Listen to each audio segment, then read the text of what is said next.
Evil Dead: Hail to the King was first released in 2000 on the PlayStation, Dreamcast console, and also on the PC on the US coast. For those who never watched the Evil Dead movies, Ash and his friends went to a cabin in the woods for the weekend. They find the Book of the Undead, the Necronomicon, and a voice recorder. As they listened to the voice recorder, they did not know what the horrors they have unleashed. In the movie Evil Dead: Dead Before Dawn, Ash and his new girlfriend head back to the woods to try and face his fears of what happened in the previous years. Needless to say, Ash and his new friends, the daughter's research and her archaeologists, awoke the dead again and have to face the horrors once more. Ash gets thrown into the medieval times where he makes a deal with the wizards and the locals who return the book. He'll get sent back to his own time period. Well, anyway, in this game, Ash decides yet again with his third girlfriend to go back to the woods and face his fears yet again. I guess he's a glutton for punishment. Well, his cut off demonic hand from the second movie has turned on the voice recorder and yet again awoken the evils from its slumber. Oh no, not again. Damn His it, new won't girlfriend, who I don't really want to bother mentioning, gets kidnapped and he has to go rescue her and collect the pages as he does. Now, honestly, if I was Ash Williams and wanted to go back to this lovely cabin of wonderful, happy memories, I would also bring probably 30 gallons of gasoline and also a barbecue lighter. Hell, I'll bring 5 of them. And to top it off, I'll bring marshmallow and sticks just to end this bullshit. After the introduction, you go to the main menu screen where you get to start the game or mess around with the options. Well, you get to listen to this Russian song with Ash now and again telling you to start the damn game. I was very amused by this when I first heard it, so I started the game and watched the second introduction. That's right, there's a second introduction. If you want to see the introduction or listen to Ash rant about starting the game for yourself, just click on the video links below. Now you start off in the cabin armed with a pistol with limited amount of ammo, a chainsaw, and of course a fire axe. Your goal is to rescue your Ash's girlfriend, who right now probably regrets telling Ash to come to the woods to face his fears. While you're running around, you must collect pieces of the Book of the Undead and other crap that you need to open, break, or activate along your travels. The Evil Dead: Hail to the King feels a lot like the Resident Evil series, with its really bad graphics, slow turning, and lousy aim mechanism. You do feel like it's a button mash-a-thon now and again in order to do serious damage to the enemies by swinging either the axe or chainsaw or even shooting from a distance. One of the sad things you soon realize is that Ash really lacks any animation on his body. When you see him swinging his weapons or shooting, it's very wooden and very stiff.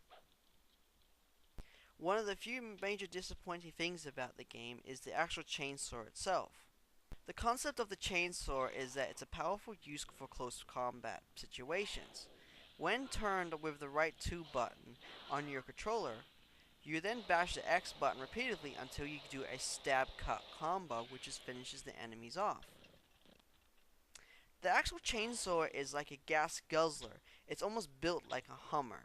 The actual chainsaw sucks up a lot of gasoline when you do swing damages. Another thing it does is if you leave the machine on, it also sucks down the gas also.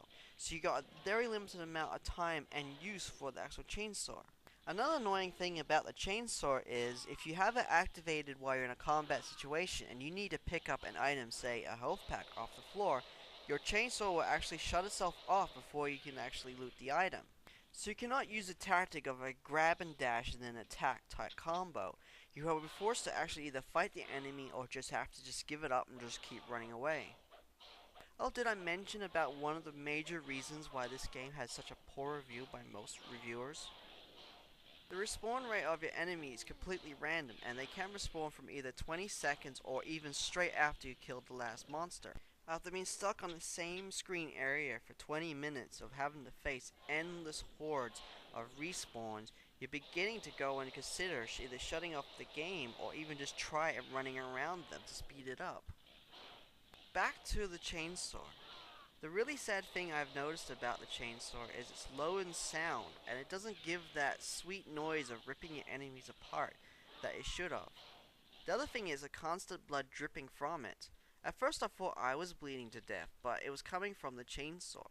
Another major weakness in this game is that Ash cannot face multiple enemies at once.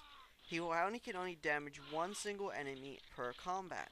So it does make it really difficult regardless of how you actually line up your enemies. Even if they're stacked on top of each other, you can only hurt one enemy at a time. And this makes it very hard to pick off the enemies throughout the game by one. With the weapons being piss weak in the game, and the enemies being very extremely tough and also have a fast respawn rate, they do drop a large amount of healing packs. It was like the developers realized how tough the monsters were in the game, and what they did was just to make up for it was to give a lot of health packs. Honestly, what they should have done is just made the monsters respawn rate a lot longer, either a minute or even 2 minutes after one death. I don't understand the whole purpose of Deadites running around carrying health packs and ammunitions. I never see any of the monsters in the movies from actually dropping it. Or maybe. For that arrogance, I shall see you dead.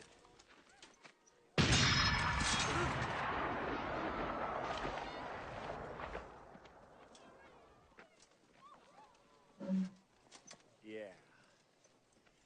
All right, you primitive screwheads, listen up. See this? This is my boomstick. It's a 12-gauge double-barreled Remington. S-Mart's top of the line. You can find this in the sporting goods department. That's right, this sweet baby was made in Grand Rapids, Michigan. Retails for about $109.95. It's got a walnut stock, cobalt blue steel, and a hair trigger. That's right. Shop smart. Shop S-Mart. You got that? Now I swear, the next one of you primates even touches me. Yeah!